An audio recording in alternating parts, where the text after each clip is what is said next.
Bom, tá gravando agora aí. Tudo que a gente disser tá gravando agora, Isabela. Então, vamos lá. Essa aula aqui é a última aula sobre espaço agrário. A gente está finalizando esse tema, né? Porque a gente já veio falando com ele há muito tempo. E a ideia hoje é a gente falar um pouco sobre o espaço agrário brasileiro, né? Coisas que acontecem aqui no Brasil, especificidades do espaço agrário brasileiro. Então a gente já veio construindo aí uma ideia do que é o agrário, né? Que são atividades econômicas associadas ao campo. A gente já falou de tipos de plantação, né? Tipos de cultivo, de relações de trabalho existentes no campo. E agora nós vamos falar de algumas características do campo brasileiro, né? Essa matéria que a gente teve até agora aqui é uma matéria realmente do segundo ano, do segundo bimestre. Então a gente está mais ou menos aí no período correto, né? Se a gente estivesse tendo aula lá em sala, presencialmente, nós estaríamos mais ou menos nessa posição aqui mesmo, né? Falando sobre o campo brasileiro. Semana que vem vocês entram em férias, né? Tem aí 2 semaninhas aí, graças a Deus, vocês vão ter aí um tempo de recesso. Né? Não devia não, mas vocês vão ter 2 semanas aí de recesso.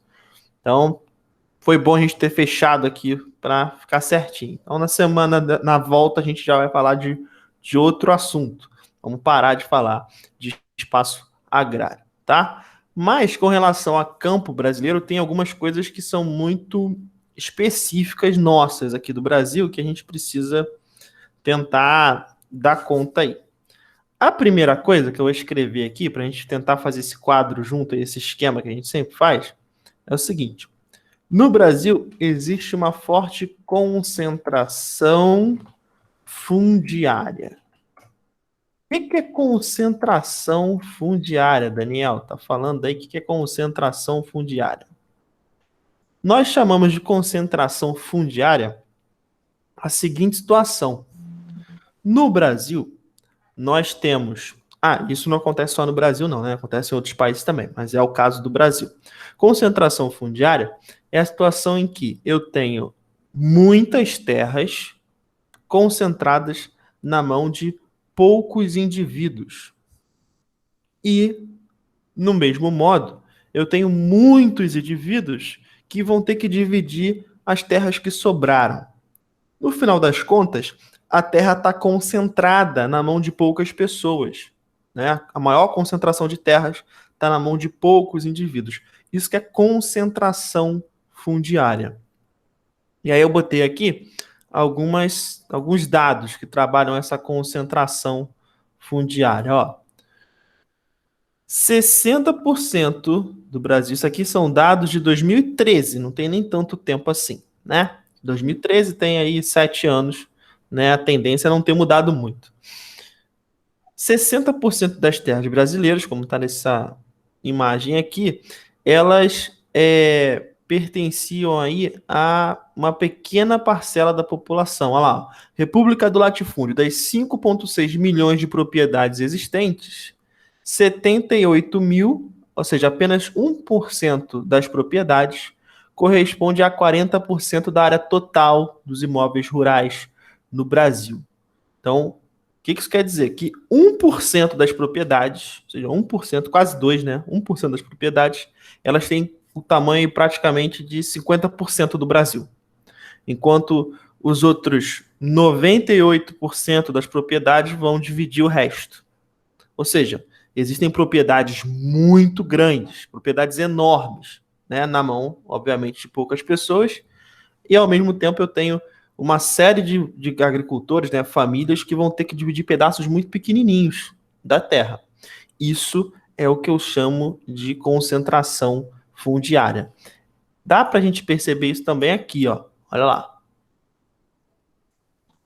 Tem ali, ó, tamanho da propriedade, né? E aí a propriedade é marcada em hectares, por isso que está esse HA. Então, propriedades com mais de 2.500 hectares, elas ocupam 30% do Brasil. Propriedades que têm de 1.000 a 2.500 hectares ocupam 14% e por aí vai. Só que qual é a questão? O maior número de propriedades que existem em grande escala, são propriedades pequenas, ali, ó, de 1 a 5 hectares. Ou seja, eu tenho muitas propriedades, só que se eu pegar todas essas propriedades pequenas e juntar, elas ocupam pouquíssimo, né, do nosso território. Ao passo que as poucas propriedades que eu tenho, que tem mais de 2.500 hectares, elas ocupam 30% do país. Então, a terra está concentrada na mão de poucos indivíduos. Isso é uma questão histórica no Brasil, tá? Isso não vem de hoje, isso vem de muito tempo, e cada vez mais fica mais difícil essa situação ser vencida, né? Essa situação ser resolvida. Então, vou voltar aqui para o esquema, né? Concentração fundiária, vou botar até aqui a definição, ó, para gente. Latifúndios na mão de poucas pessoas. Isso aí, latifúndios. Eita. Ocupam a maior parte das terras brasileiras e eles estão aí na posse de alguns indivíduos. Essa concentração de terra, como eu falei, ela é um processo histórico, tá? Uhum. Se a gente voltar em uns bons 450 anos, vocês já devem ter visto lá em história, aquela história das capitanias hereditárias. Lembra das capitanias hereditárias? O Brasil, né, teve essa primeira divisão e o nome está dizendo aí já, né, capitanias hereditárias. A propriedade passava hereditariamente, né? Pai para filho, pai para filho, pai para filho. Existem até algumas charges de prova que trabalham essa situação, né? Depois eu vou colocar uma para vocês aqui. Então a propriedade passava de pai para filho, de pai para filho, de pai para filho. O que acontece é, eu tenho a propriedade da terra ficou sempre atrelada a algumas famílias.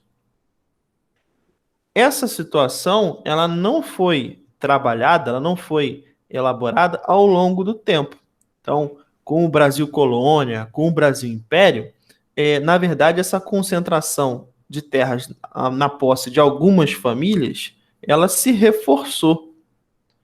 Quando Dom João chega aqui, lá em 1850, não, em 1850 ele promulgou a lei, chamada Lei de Terras.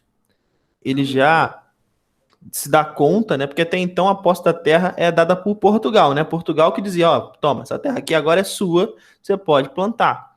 Portugal fazia isso com famílias que detinham aí uma proximidade com a coroa, ou porque era interessante, né, ter esse tipo de parceria. Então as terras eram doadas, eram dadas, né?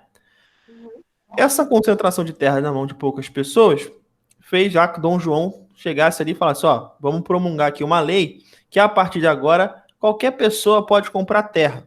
Em vez de ser uma relação aí direta com a coroa está precisando de dinheiro também, se alguém quiser comprar a terra, pode. Então, vamos fazer aqui uma lei de terras. A lei de terras é de 1850, se eu não me engano. Acho que é 1850, tenho quase certeza.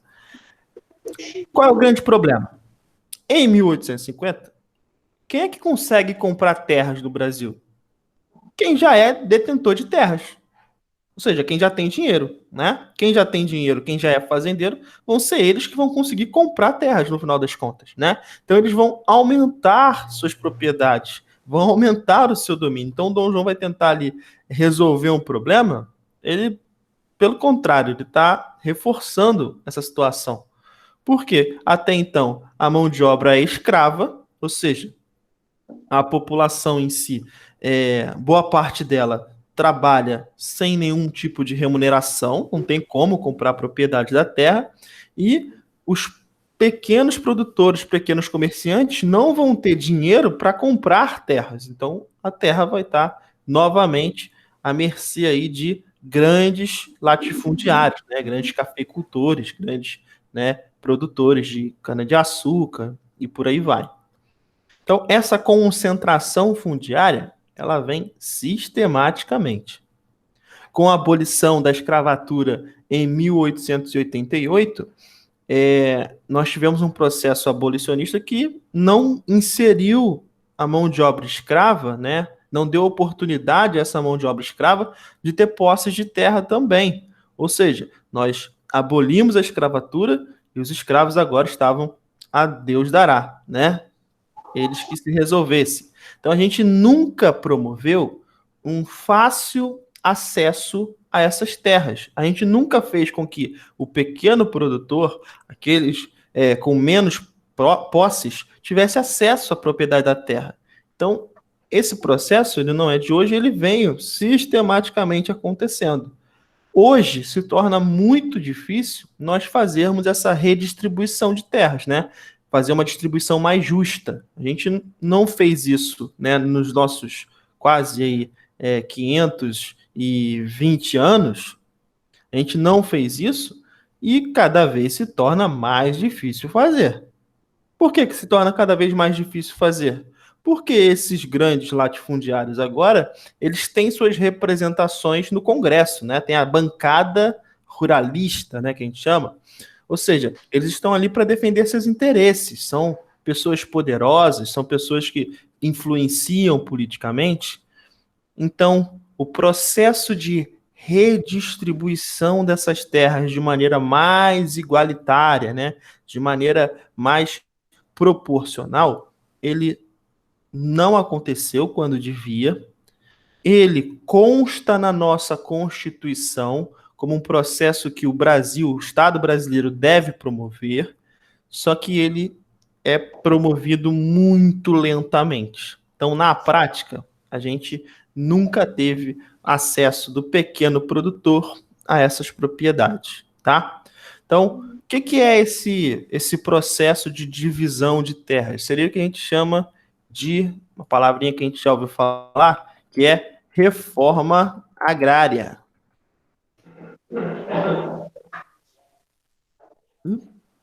A reforma agrária é justamente o processo de redistribuição de terras.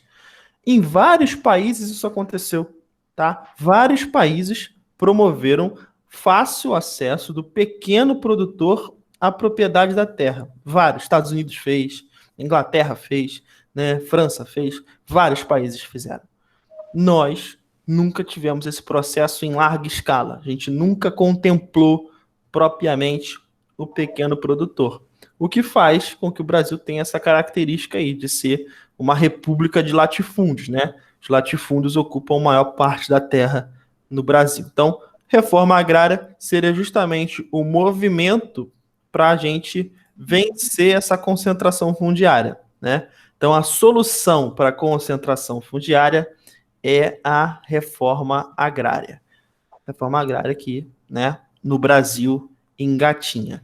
Ela consta na nossa Constituição de vou botar aqui, ó, Constituição de 1988, a última Constituição que tivemos, né? Ela consta lá como uma obrigação do Estado. O Estado deve promover a reforma agrária.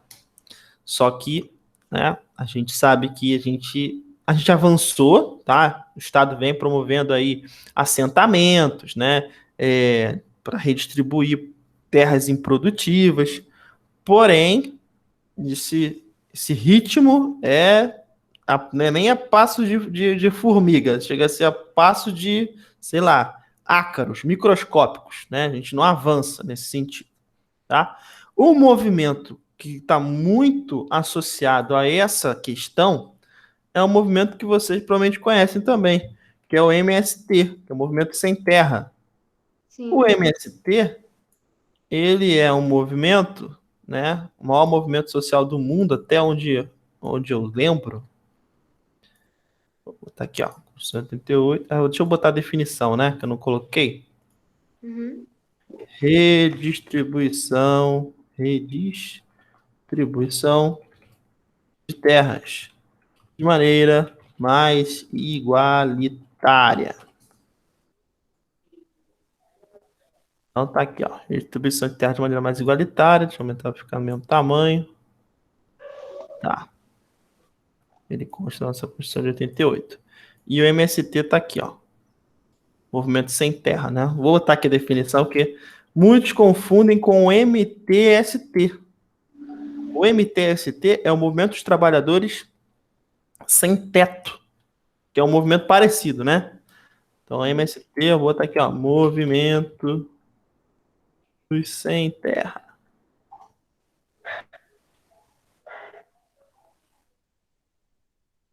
Aqui, eu esqueci de botar aqui o MST. Aqui, ó. Esse aqui, vou botar uma... Copiar a imagem, vou jogar ele aqui também, que aí fica no nosso esquema. Essa apresentação aqui eu vou compartilhar com vocês também, tá? Uhum. Então, vou botar aqui o MST. Aparece aí, ó, o MST, a bandeirinha da MST, aqui do lado. Movimento dos Trabalhadores Rurais Sem Terra, tá?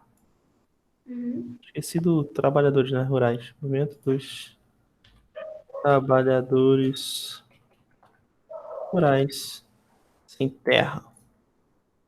Aqui, ó. O MST, ele atua justamente nesse sentido. O que o MST faz? E aí aqui eu não estou julgando se é certo ou se é errado. Estou falando o que ele faz. O MST, ele ocupa terras improdutivas. O que é isso? Esses latifúndios, essas grandes propriedades, são propriedades enormes, muito grandes. Muitas dessas terras, na verdade, não são terras para produzir, são terras que servem como vamos dizer assim, elas servem como uma reserva de capital. O que eu quero dizer com isso? Vamos supor que você, Isabela, tem uma propriedade de 50 mil hectares. Você é uma latifundiária. Só que você planta café. O principal produto que você planta é café. Só que você não planta café nos 50 mil hectares. Você planta café nos, sei lá, em 30 mil hectares. Os outros 20 mil não tem terra. A terra não é legal, não é boa o suficiente para você. Você acha que não vale a pena. Vou plantar só aqui em 30 mil hectares. Tá? Os outros 20, né? É meu. É meu, eu faço o que eu quiser, não quero plantar nada. Né? Essa é a lógica de pensamento da maioria dos proprietários, né? É meu, eu faço o que eu quiser com isso. Só que o que acontece? Teoricamente, você, Isabela, se você não planta nesses 20 mil hectares, ou seja, se esses 20 mil hectares que você tem sobrando aí, você não está produzindo neles, sabe o que você tem que fazer? Pegar esses 20 mil e falar assim para a União, olha só, governo federal, eu não estou plantando aqui, ó, nesses 20 mil aqui. Então toma de volta aí para você. Você tem que, né, devolver. Já que você não está produzindo, você pega isso e devolve. Isso é o que você deveria fazer. Só que, Isabela, pensa no seguinte: uma propriedade de 30 mil hectares vale um valor. Uma propriedade de 50 mil hectares vale esse valor mais 50%. Então, muitos desses proprietários, o que eles vão fazer? Eles não vão simplesmente devolver essas terras para a União para que ela refaça, né, com essas terras o processo de reforma agrária. Ninguém vai fazer isso, né? Então, essas terras improdutivas servem como uma reserva de valor para você. A sua propriedade vale mais porque tem essas terras, mesmo que você não esteja produzindo nada lá. Então, ela serve como uma reserva de capital, né? Só que o que acontece? São 20 mil hectares. 20 mil hectares é uma terra enorme. Você nem vai nelas. Você está lá concentrada nas tuas 30 mil. Então, o que o MST faz? Ele ocupa essas áreas que os grandes produtores não estão produzindo e passam a usufruir dela. Então, eles, né, ocupam essas áreas, produzem ali, até que os produtores, né, se dão conta, ó, tem um acampamento ali do MST lá numa terra que é sua, Isabela. Naquela, sabe aqueles 20 mil hectares lá na ponta tem um acampamento do MST. Aqui que esses grandes produtores fazem, vão lá para expulsar o MST. Ou seja, o fato deles expulsarem esses produtores, expulsarem os membros do MST, é justamente uma questão de reserva de capital. Esse cara não está produzindo lá. Ele simplesmente tinha essa terra ali como, né, é minha, eu faço o que eu quiser. Só que esta lógica do é minha e eu faço o que eu quiser, ela é problemática do ponto de vista da propriedade rural. Porque pensa o seguinte, vou fazer um exemplo aqui absurdo, tá? Eu, Daniel, sou detentor aí de 95% das terras brasileiras, né? Eu controlo tudo, quase. E terra é minha, eu faço o que eu quiser, né? Só que essa produção, boa parte da minha produção serve para abastecer o mercado interno. Ou seja, as pessoas do Brasil aqui comem o que eu produzo.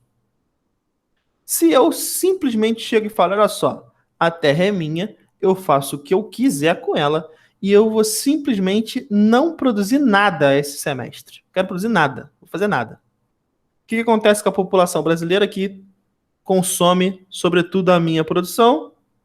Vai morrer de fome. Vai ter que consumir produtos externos, vai ter que comprar produtos muito mais caros, ou seja, é uma questão de segurança alimentar. Então, a propriedade da terra, ela não está associada a uma simples ideia da posse, né? É meu, eu faço o que eu quiser. Não pode ser assim. Porque se for assim, nós, né, a segurança nacional está na mão de alguns agricultores. Então, por isso existe essa relação aí da produtividade. Você precisa estar produzindo na terra, porque se você não está produzindo, né, você não está produzindo alimento. Alguém tem que produzir. Então, é por isso que se você não está produzindo, você deveria devolver para que a reforma agrária acontecesse. Então, isso é o que deveria acontecer. É o que acontece? Na prática, não. Então, o que o MST faz? O MST ele atravessa esse processo aqui da reforma agrária. Já que os latifundiários não enviam terras para que a reforma agrária aconteça, o próprio MST ocupa essas áreas, né? Ou seja, ele é um movimento social que está justamente tentando promover isso aqui, só que, né, tem um modo próprio de atuar, né? De novo, não estou aqui julgando se é certo ou se é errado, mas é um tipo de iniciativa, tá? Vou vir para cá, ó, para mostrar para você o seguinte: esse mapa, esse esquema aqui, ele é mais antigo, tá? 2003, tem muito mais tempo, mas ele é importante para a gente entender como é que funciona. Olha só, em vermelhinho aqui, número de propriedades rurais, ou seja, onde essas propriedades rurais estão, né? A quantidade delas. Perceba que nas áreas costeiras aqui, ó, do Brasil, nas áreas costeiras, o número de propriedades é muito grande, ó. Tem muitas propriedades aqui, ó, né? Propriedades, então, estão concentradas. Se eu for falar de números, as propriedades estão concentradas nas áreas, né, de maior ocupação do Brasil, né? O povo brasileiro, né, a nossa população, ela está justamente concentrada nessas áreas vermelhinhas aqui. Quanto mais eu vou para dentro do Brasil, menos gente tem, né? Então, é uma relação até razoável. Mas olha só aqui, ó, área total dos imóveis. Então, quanto maior a bolinha, maior a área que esses imóveis ocupam.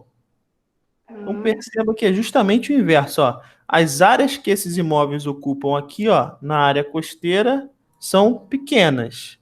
Agora, as áreas ocupadas aqui, ó, por propriedades no centro-oeste são áreas maiores, são áreas muito grandes. O que isso quer dizer? Olha só, esse número grande aqui de propriedades, juntos, ocupam essas áreas aqui pequenininhas. E essas poucas propriedades aqui, ó, ocupam essas áreas aqui enormes. Ou seja, onde estão os latifúndios brasileiros? Estão no centro-oeste, em áreas da região norte, né? Afastados dos grandes centros. Então, os latifúndios estão aqui, ó, né? Tá demonstrado aqui na nossa imagem, nesse esquema que a gente consegue entender, olha aqui, ó, os latifúndios estão posicionados aí praticamente no centro-oeste, né, em parte da região norte. Aqui na região sudeste, no sul e do nordeste, nós até temos aqui alguns latifúndios, ó. Aqui a região de Minas Gerais também tem grandes propriedades, mas eles estão concentrados, né, no centro-oeste. O centro-oeste é o local do Brasil onde esses latifúndios operam com maior intensidade. E para eu terminar, lembra que a gente falou sobre relações de trabalho e nós falamos dos grileiros? Lembra que eu falei do grileiro? O grileiro é aquele cara que falsifica documentos, né? Através da ação do grilo, né? O grilo no papel, né? Ele torna o papel envelhecido, né? Então, ele falsifica documentos para tomar propriedades de outras pessoas. Então, esse mapa aqui, que também é de 2003, ele está falando aí de posses, né? Posses estabelecidas e a atuação dos grileiros, ó. Essas atuações, elas acontecem também muito mais, né, no interior do país do que aqui, obviamente, nas áreas urbanas, né, onde o número de propriedades é menor. Então é só para mostrar como no nosso processo, né, o nosso espaço agrário, né, no Brasil, ele obviamente, né, ele ocupa, né, tem áreas no Brasil inteiro, mas as grandes propriedades, né, as grandes extensões de terra, as grandes atuações, né, e produções nesse espaço agrário, elas estão, né, concentradas aqui no centro-oeste e na região norte, tá? Região sudeste, sul e nordeste, as propriedades tendem a ser menores, com mais técnicas envolvidas, né? Porque estão em áreas urbanas, né? Então, tem toda uma relação de diferença entre esses, né, entre essas realidades. Então, vou voltar para cá para eu fechar aqui, ó. Então, a gente falou de concentração. Eita, volta aqui. Concentração fundiária. A gente tem aqui a definição. A reforma agrária, que seria uma resposta a isso. Tá. Foi. Uma resposta a isso. Vou colocar aqui, concentração, papapá. E o MST, que seria um grupo, né, que atua nesse sentido, tá? Então, concentração fundiária, reforma agrária e MST. Tem um tema que está faltando para a gente falar aqui, para a gente fechar aí uma ideia geral sobre o campo brasileiro, que aqueles mapas lá ajudam a gente. Eu vou colocar esse num slide separado aqui, ó. Vou duplicar esse aqui. E aí eu apago aqui. Vou apagar aqui isso aqui. E vem para cá, vou apagar isso aqui também.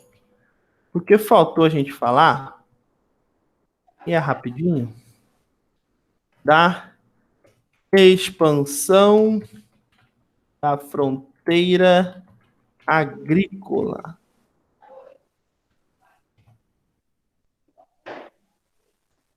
Expansão da fronteira agrícola.